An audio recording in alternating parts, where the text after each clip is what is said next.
नमस्कार दोस्तों। MP police exam 2026 के लिए मोस्ट इम्पोर्टेंट टॉपिक है शास्त्रीय नृत्य, जिससे हर बार एग्जाम में क्वेश्चन पूछा जाता है। तो आज हम शास्त्रीय नृत्य के कुछ इंपोर्टेंट एमसीक्यू यानी क्वेश्चन को भी डिस्कस करेंगे और साथ साथ पूरे जितने भी आपके शास्त्रीय नृत्य हैं उनके बारे में डिटेल से चर्चा करेंगे। अगर शास्त्रीय नृत्य से क्वेश्चन बनेगा तो आपका यहाँ से एक भी क्वेश्चन बाहर नहीं जाएगा। तो बिना किसी देरी के आज के क्लास को शुरू करते हैं। सबसे पहला क्वेश्चन आपके सामने आता है कि संगीत नाटक अकादमी के अनुसार भारत में कुल कितने शास्त्रीय नृत्य है। अब ये क्वेश्चन बिल्कुल इजी है, लेकिन क्वेश्चन दो तरीके से पूछा जाता है कि भाई जो संगीत नाटक अकादमी इसके अनुसार भारत में कितने शास्त्रीय नृत्य है। तो आपको बताना है संगीत नाटक अकादमी के अनुसार भारत में टोटल 8 शास्त्रीय नृत्य मोस्ट इंपोर्टेंट पॉइंट है। लेकिन दोस्तों यहाँ पर क्वेश्चन ये बनता है कि संगीत नाटक अकादमी के अनुसार तो 8 शास्त्रीय नृत्य है, लेकिन दोस्तों आपका जो संस्कृति मंत्रालय है ना, ये संस्कृति मंत्रालय के अनुसार आपके टोटल जो शास्त्रीय नृत्य है उनकी संख्या आती है दोस्तों कितनी, तो उनकी संख्या आती है 9। तो ठीक है सर, तो अगर 9 संख्या इन्होंने बताई तो फिर नौवा कौन सा है, तो नौवा आपको याद रखना है छऊ। कौन सा है? छऊ। सबको डिटेल से चर्चा करेंगे, पर अभी आपको इतनी चीजें याद रखनी है कि अगर संगीत नाटक अकादमी के अनुसार पूछे या नॉर्मल पूछे तो आपको 8 बताना है। लेकिन अगर आपको क्वेश्चन में पूछ ले कि भाई संस्कृति मंत्रालय के अनुसार शास्त्रीय नृत्य कितने हैं, तो फिर आपको 9 बताने और 9वें नंबर का है आपका छऊ। ठीक है, अगला क्वेश्चन, शास्त्रीय नृत्य का मुख्य स्रोत नाट्य शास्त्र किसके द्वारा लिखा गया।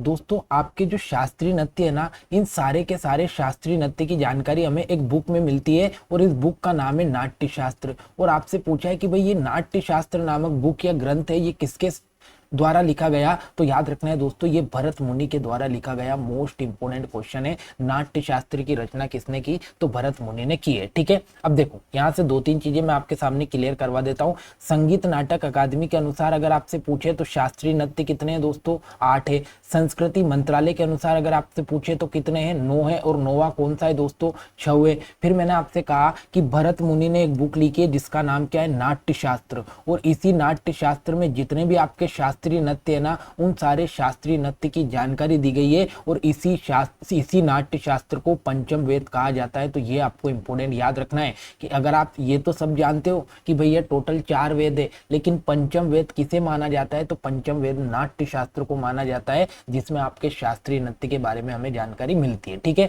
उसके बाद में चलो ये तो अपन आगे डिस्कस करेंगे, ये चीजें आपको याद रखना है। अगला, शास्त्रीय नृत्य का दूसरा प्रमुख ग्रंथ अभिनय दर्पण किसके द्वारा रचित है। अब देखो दोस्तों मैंने एक बुक आपको बताई है नाट्य शास्त्र, जो कि तो भरत मुनि ने लिखी है, लेकिन दोस्तों एक और ग्रंथ है जिसका नाम है अभिनय दर्पण। तो अभिनय दर्पण नामक जो ग्रंथ है वो किसके द्वारा लिखा गया, तो ये नंदीकेश्वर के द्वारा लिखा गया। तो आपको याद रखना है कि भाई अभिनय दर्पण जो है ये किसने लिखा है, तो ये नंदीकेश्वर के द्वारा लिखा गया इंपोर्टेंट ग्रंथ है आपके शास्त्रीय नृत्य की दृष्टि से। अगला क्वेश्चन है कि भारत का सबसे प्राचीनतम शास्त्रीय नृत्य कौन सा माना जाता है। मोस्ट इंपोर्टेंट क्वेश्चन है एग्जाम की दृष्टि से कि आपके टोटल जो शास्त्रीय नृत्य है उनमें से सबसे प्राचीन शास्त्रीय नृत्य कौन सा है, तो आपको याद रखना है दोस्तों भरतनाट्यम। और भरतनाट्यम कहाँ होता है आपका, तो भरतनाट्यम होता है आपका तमिलनाडु में। और ये सबसे प्राचीनतम शास्त्रीय नृत्य है, ये सबसे पहला शास्त्रीय नृत्य कौन सा है, भरतनाट्यम है।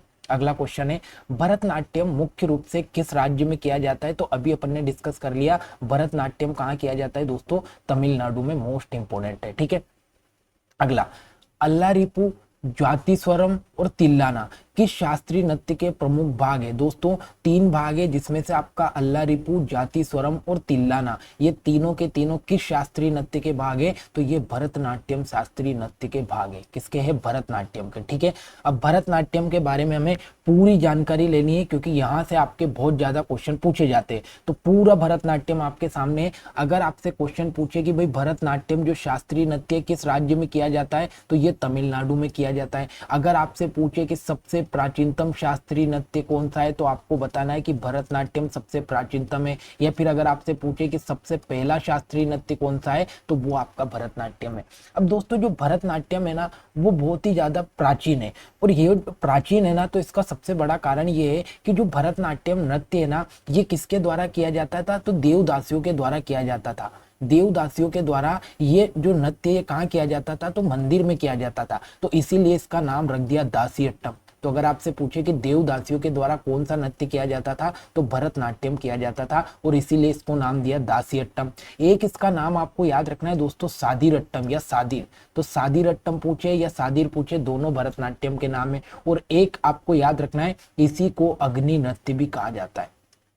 तो अग्नि नृत्य किसे कहा जाता है, तो भरतनाट्यम को कहा जाता है। अब दोस्तों जो भरतनाट्यम है ना, ये सबसे प्राचीनतम शास्त्रीय नृत्य है और दो किताबें आपको याद रखना है। एक किताब का नाम है शिल्पादिकारम और एक किताब का नाम है अभिनय दर्पण।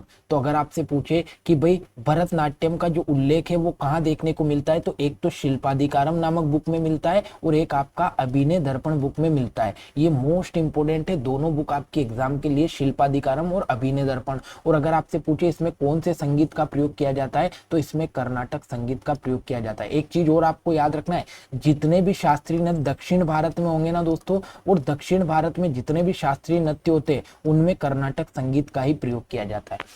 अब जब भरतनाट्यम को शुरू किया जाता है, तो भरतनाट्यम को शुरू किए करने के लिए एक मुद्रा होती है जिसका नाम है अल्लारिपू। तो अगर आपसे पूछे कि भाई भरतनाट्यम की शुरुआत कहाँ से होती है, तो इसकी शुरुआत होती है अल्लारिपू से और इसका समापन कहाँ पर होता है, तो इसका समापन होता है तिल्लाना नामक मुद्रा से। तो अगर आपसे पूछे कि अल्लारिपू किसका भाग है और तिल्लाना किसका भाग है, तो ये भरतनाट्यम का भाग है और अल्लारिपू से ये स्टार्ट होता है और तिल्लाना से ये खत्म हो जाता है। ठीक है, अब देखो ये PYQ एग्जाम में पूछे गए किस नृत्य का अंत तिल्लाना से होता है, तो भरतनाट्यम का होता है।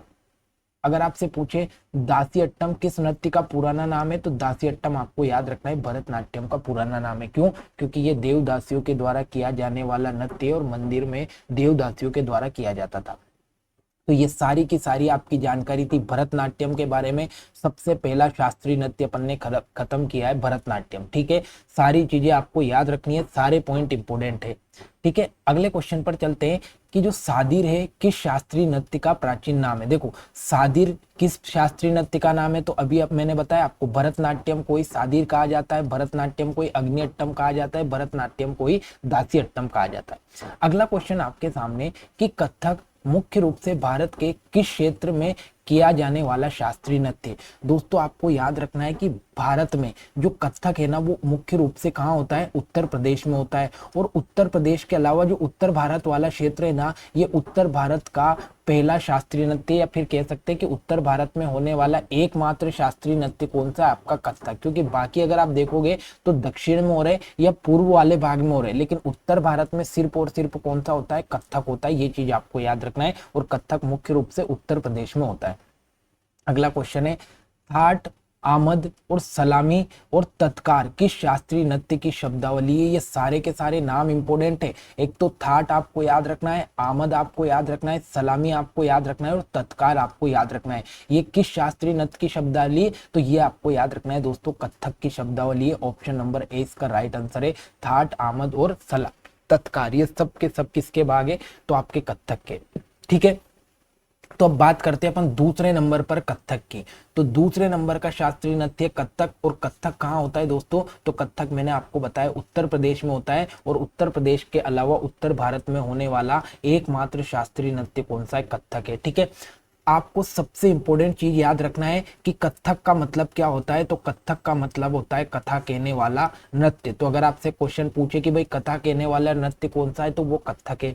फिर आपको याद रखना है कि ये जो नृत्य है ये घुंघरू और चक्कर के साथ में किया जाता है। मतलब इसमें पैरों में घुंघरू बांधे जाते हैं और घुंघरू बांधने के बाद में तेज तेज चक्कर इसमें लगाए जाते हैं। तो घुंघरू और चक्कर के साथ में होने वाला नृत्य भी कौन सा है, आपका कथक है।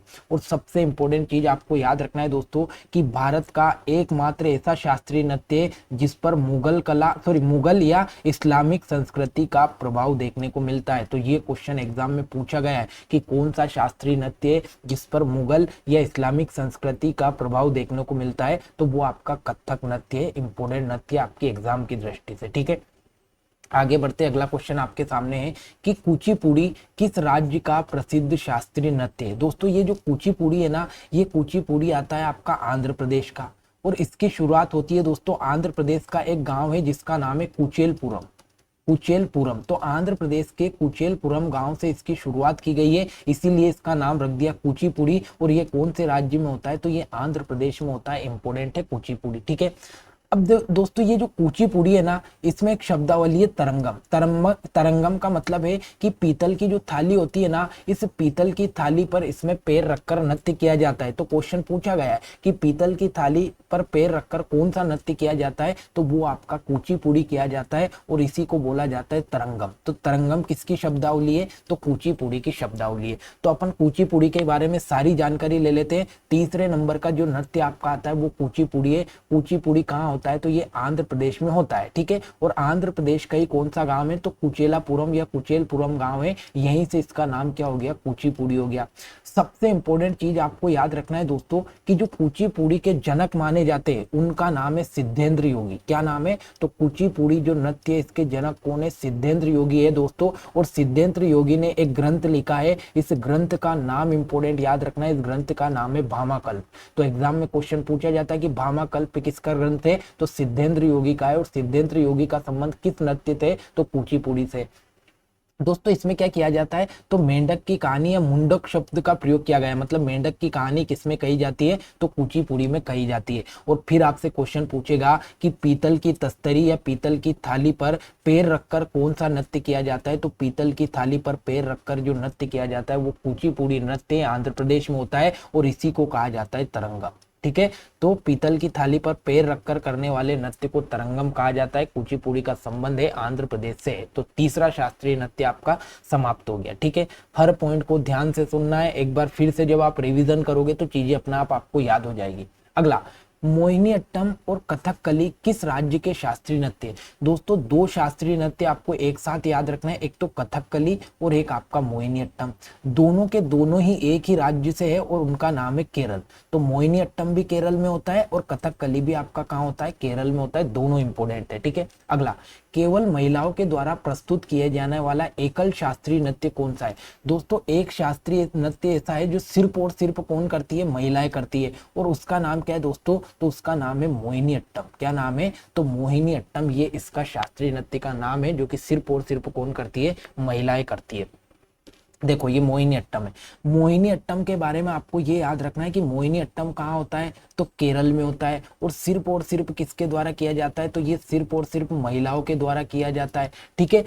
और दोस्तों इसमें जो कथा है ना, तो इसमें क्या होता है कि भस्मासुर नाम का एक राक्षस था और भस्मासुर नामक राक्षस को क्या, तो ऐसा वरदान था कि वो किसी के भी हाथ से मर नहीं सकता था। तो फिर उसमें क्या किया कि जो भगवान विष्णु है, भगवान विष्णु ने क्या किया, तो मोहिनी का अवतार धारण किया और मोहिनी का अवतार धारण करने के बाद में उस भस्मासुर की हत्या की थी। तो अगर आपसे पूछे कि भस्मासुर और भगवान विष्णु की कहानी हमें किसमें देखने को मिलती है, तो ये मोहिनीअट्टम नामक शास्त्रीय नृत्य में देखने को मिलती है। चौथे नंबर का शास्त्रीय नृत्य अपन पढ़ रहे हैं मोहिनीअट्टम, जो कि कहाँ का है, केरल में। भगवान विष्णु का ने मोहिनी अवतार लिया था। भगवान विष्णु और भस्मासुर की जो कहानी है मोहिनीअट्टम में देखने को मिलती है। अब दोस्तों ये सिर्फ और सिर्फ महिलाओं के द्वारा किया जाता है, तो महिलाओं के द्वारा किया जाता है तो दोस्तों जो महिला इस नृत्य को करती है ना, वो जो साड़ी पहनती है उस साड़ी का नाम है कसाबू साड़ी। तो क्वेश्चन पूछ सकता है कि भाई मोहिनीअट्टम में जो महिला साड़ी पहनती है उस साड़ी को क्या कहा जाता है, तो उसे कसाबू साड़ी कहा जाता है, ठीक है। और इसी को कहा जाता है जादूगरनी का नृत्य। तो जादूगरनी का नृत्य क्यों कहा जाता है, क्योंकि भगवान विष्णु ने मोहिनी का या सुंदर मोहिनी का अवतार धारण किया था और भस्मासुर को भस्म कर दिया था, तो इसीलिए इसको जादूगरनी का नृत्य कहा जाता है। मोस्ट इंपोर्टेंट है, ये सारे के सारे पॉइंट आपकी एग्जाम के लिए इंपोर्टेंट है, ठीक है। अगला क्वेश्चन है कि सत्रिया नृत्य का संबंध किस राज्य से है। दोस्तों एक नृत्य है जिसका नाम है सत्रिया नृत्य, और सत्रिया नृत्य कहाँ होता है दोस्तों, तो असम में होता है। और मैंने आपको ये बताया था कि सबसे प्राचीन शास्त्रीय नृत्य कौन सा है, भरतनाट्यम। लेकिन अगर आपसे पूछे कि सबसे नवीनतम शास्त्रीय नृत्य कौन सा है, तो सबसे नवीनतम शास्त्रीय नृत्य का नाम है दोस्तों सत्रिया। और सत्रिया कहाँ होता है, तो असम में होता है। देखो सत्रिया के बारे में सारी चीजें जानो, सत्रिया कहाँ होता है, तो असम में होता है। और अगर आपसे पूछे कि भाई सत्रिया नृत्य के संस्थापक कौन है, तो मोस्ट इंपोर्टेंट पॉइंट स्टार लगाकर लिखना, श्रीमद शंकर देव। तो सत्रिया नृत्य के संस्थापक कौन है, तो शंकर देव है। और दूसरा पॉइंट भी इंपोर्टेंट है कि वैष्णव मठों से संबंधित नृत्य कौन सा है, तो असम में जो वैष्णव मठ है ना दोस्तों, उनमें कौन सा नृत्य होता है, तो उनमें सत्रिया नृत्य होता है, सत्रिया नृत्य होता है। और ये 5वें नंबर का नृत्य अपन पढ़ रहे हैं, ठीक है। और सत्रिया नृत्य में क्या होता है दोस्तों, तो बोर गीत गाए जाते हैं। तो अगर कभी भी क्वेश्चन पूछे कि बोर गीत का संबंध किस नृत्य से, तो इसमें जो बोर गीत गाए जाते हैं वो सत्रिया से संबंधित आपके हैं, ठीक है। अब क्या होता है कि सत्रिया में जो पुरुष होते हैं ना, मतलब सत्रिया डांस को अगर पुरुष नृत्य करेंगे तो उन पुरुषों को कहा जाता है भोकोट। तो अगर आपसे क्वेश्चन पूछे कि जो पुरुष सत्रिया नृत्य करते हैं उनको क्या कहा जाता है, तो उनको भोकोट कहा जाता है। और इसे सन 2000 में शास्त्रीय नृत्य में शामिल किया गया है। तो मतलब इम्पोर्टेंट है और सबसे नवीनतम है, क्योंकि अभी सन 2000 में ही शामिल हुआ है, तो ये इंपॉर्टेंट हो जाता है। सन 2000 में इसको शास्त्रीय नृत्य में शामिल किया गया है। ठीक है, अगला क्वेश्चन आपके सामने आता है कि ओडिसी नृत्य किस राज्य का है। तो नाम से स्पष्ट है, ओडिसी मतलब कहाँ का होगा, ओडिशा का होगा। ठीक है, तो ओडिसी कहाँ का है, ओडिशा का है।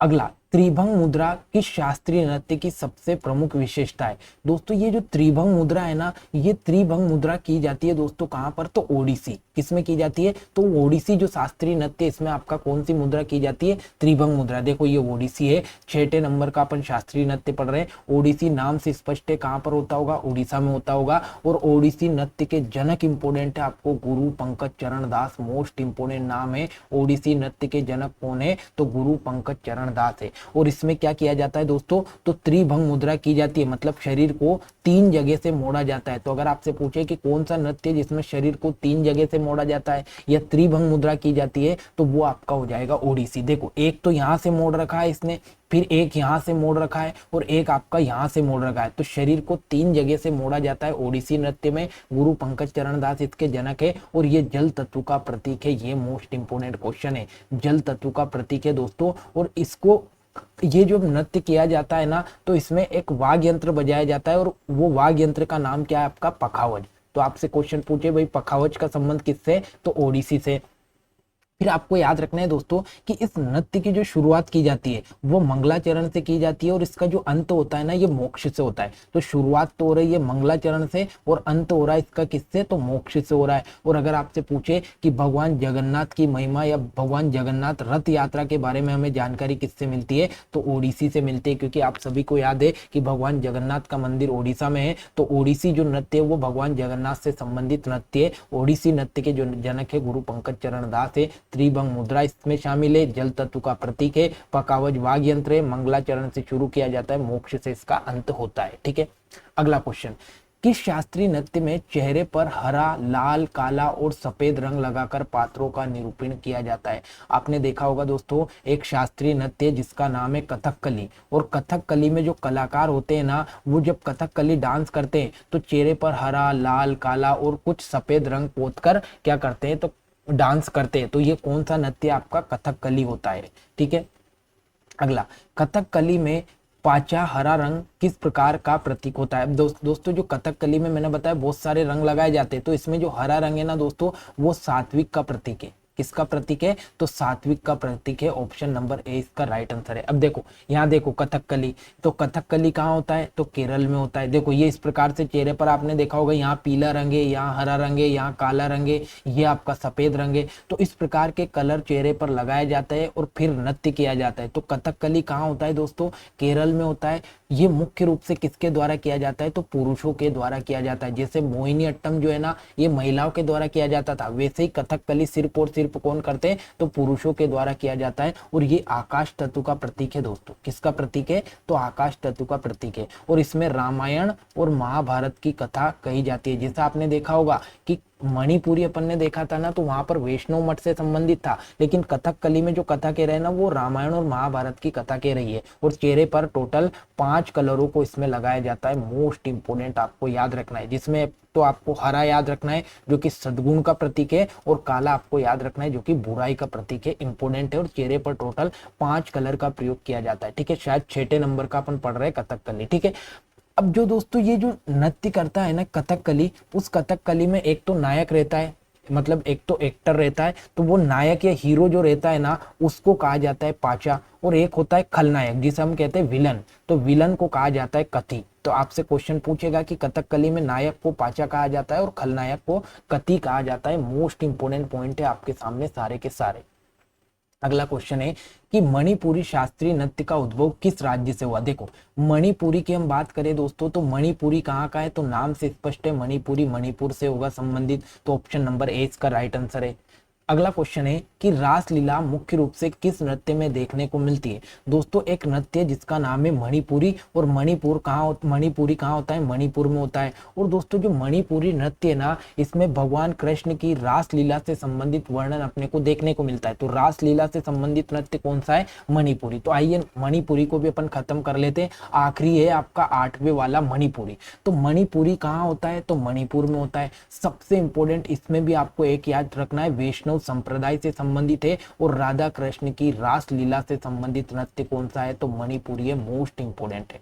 दोस्तों ये जो मणिपुरी नृत्य है ना, इसके 2 भाग है जो कि आपके एग्जाम की दृष्टि से इंपॉर्टेंट है। एक भाग को कहा जाता है जागोई, जिसमें सौम्य रूप से नृत्य किया जाता है, और एक भाग होता है चोलम, जिसमें तांडव दिखाया जाता है। तो जागोई और चोलम जो है ये किसके भाग है, तो ये मणिपुरी शास्त्रीय नृत्य के भाग है, ठीक है। और इसमें जो वाद्य यंत्र बजाया जाता है उसका नाम है दोस्तों पुंग चोलम, या फिर उसे कह सकते हैं अपन ड्रम और पेना। तो ड्रम या पेना या फिर पुंग चोलम ये किससे संबंधित है, तो ये मणिपुरी से संबंधित है। और दोस्तों जो भी मणिपुरी नृत्य करता है ना, तो जो कलाकार होता है ना मणिपुर नृत्य करने वाला, तो वो कलाकार जितने भी दर्शक उसको देखते रहते हैं उनसे आके नहीं मिलाता है। तो ये भी इंपॉर्टेंट पॉइंट है कि इसमें जो कलाकार होता है ना, वो सीधे सीधे दर्शकों से आके नहीं मिलाता है, ठीक है। तो ये चीज आपको याद रखना है, इंपॉर्टेंट क्वेश्चन है। मणिपुर, जागोई, चोलम, पुंग चोलम आपका इसमें वाद्य यंत्र है, वैष्णव संप्रदाय से संबंधित है, और राधा कृष्ण की रासलीला में ये बताया गया, ठीक है।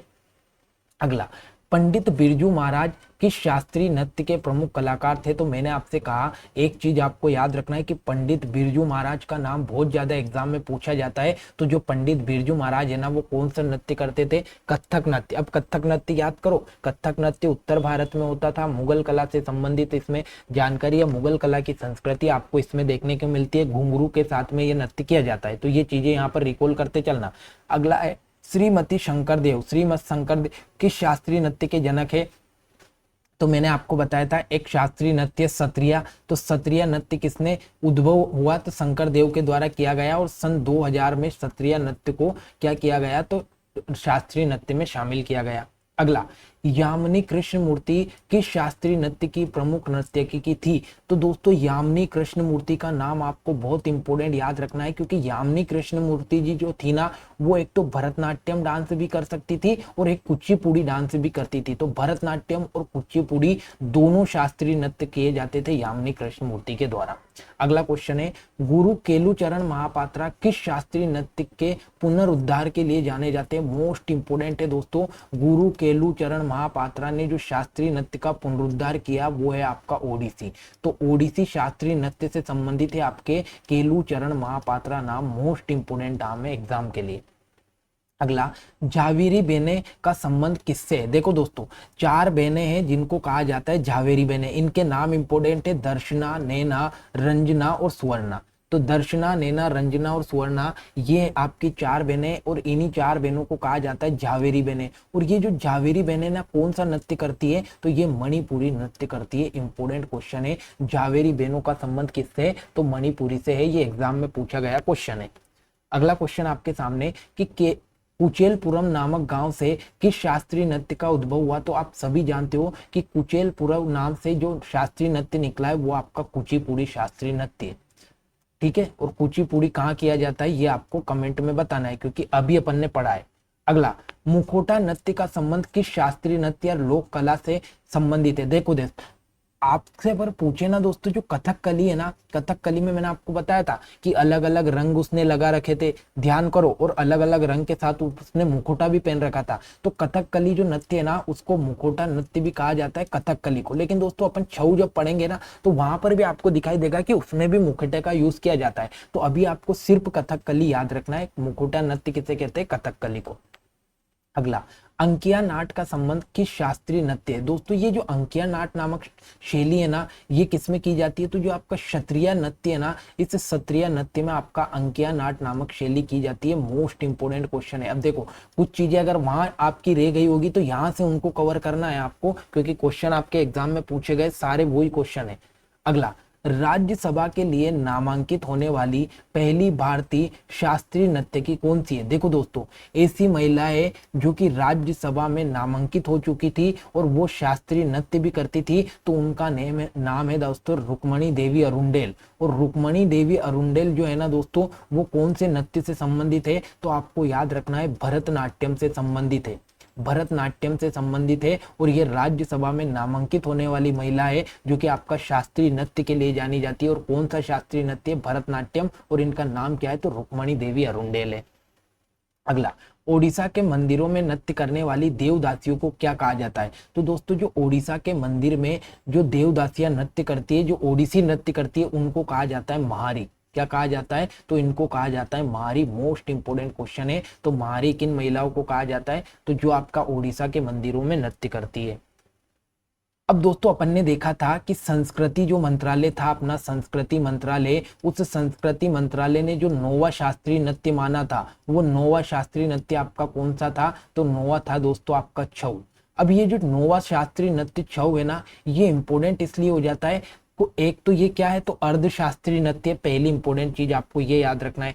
दूसरी इंपॉर्टेंट चीज अपने लिए इंपॉर्टेंट क्यों हो जाता है कि 2010 में जो यूनेस्को है ना, इस यूनेस्को ने इसे सांस्कृतिक विरासत सूची में या अमूर्त सांस्कृतिक विरासत सूची में शामिल किया था। तो क्वेश्चन पूछ सकता है कि भाई छऊ को अमूर्त सांस्कृतिक विरासत में यूनेस्को ने कब शामिल किया? तो 2010 में किया है। और ये एक अर्धशास्त्रीय नृत्य है, लेकिन संस्कृति मंत्रालय ने इसे नौवां शास्त्रीय नृत्य माना है। ठीक है दोस्तों, छऊ जो है ना, ये छऊ आपका 3 जगहों पर किया जाता है और तीनों जगह पर इनके अलग अलग नाम है। जैसे आपसे पूछे कि सरायकेला छऊ कहाँ होता है? तो ये झारखंड में होता है, मोस्ट इंपोर्टेंट है। मयूरभंज कहाँ होता है? तो मयूरभंज आपका उड़ीसा में होता है। और पुरुलिया कहाँ होता है? तो पुरुलिया आपका पश्चिम बंगाल में होता है। तो मतलब पुरुलिया छऊ पश्चिम बंगाल में, मयूरभंज उड़ीसा में और सरायकेला आपका झारखंड में होता है। और ये संस्कृति मंत्रालय ने इसे नौवां शास्त्रीय नृत्य घोषित किया गया। मोस्ट इंपोर्टेंट क्वेश्चन है। तो ये शास्त्रीय नृत्य से जितने भी क्वेश्चन बनने के थे और हर शास्त्रीय नृत्य को डिटेल में मैंने आपको समझा दिया। आशा करता हूँ क्लास आपकी अच्छी लगेगी। अगर पूरी क्लास में जितनी भी चीजें आपने अच्छे से कवर करी होगी तो यहाँ से आपका एक भी क्वेश्चन बाहर नहीं जाएगा। तो दोस्तों, मिलते हैं अगली क्लास में एक नए टॉपिक के साथ में। तब तक चैनल को जरूर सब्सक्राइब कर लें। जय हिंद, जय भारत।